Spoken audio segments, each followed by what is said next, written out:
Bonjour à tous. Aujourd'hui, nous parlerons des élections 2023 au Gabon, qui ont débuté le 26 août 2023. Cet événement a créé un conflit entre le président Ali Bongo Ondimba et le représentant principal élu par l'équipe des opposants, M. Ondor Ossa. Lors des votes dans différents centres a été tout un désastre. Des bureaux qui ont ouvert en retard, et etc. Durant ces événements, les Gabonais ont fait preuve d'unité et d'enthousiasme sur les routes de Libreville et dans les réseaux sociaux, à l'idée que cette année, le Parti démocratique du Gabon soit évincé de la présidence.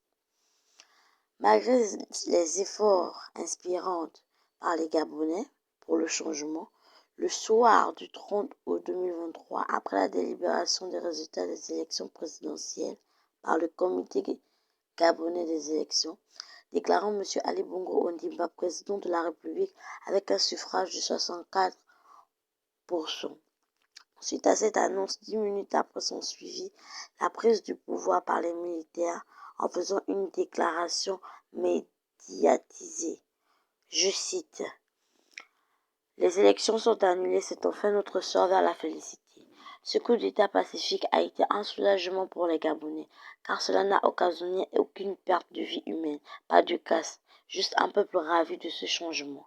Une nation entière derrière les militaires qui ont élu le commandant des brigades général Brice Oligui Nguema, qui a d'ailleurs prêté serment le lundi 4 septembre 2023. En qualité de président de la transition du comité de transition de la restitution des institutions, ce dernier a émis des réformes qui sont sans doute assez bonnes pour le bon fonctionnement du pays. Certains doutent encore des mesures prises par M.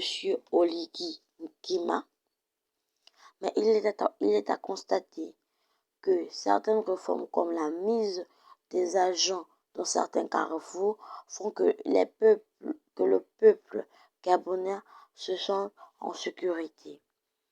Et l'instauration du couvre-feu qui pousse au peuple gabonais à rentrer plus tôt vers leur domicile, ce qui empêcherait aux malfaiteurs des nuits d'agir. Ceci n'est que le début des réformes d'Oligui. Qu'est-ce qui nous attend demain? Cela va s'en suivre au cours de ces 2 années qu'il a pour nous montrer ce qu'il pourrait nous apporter de bon pour ce pays.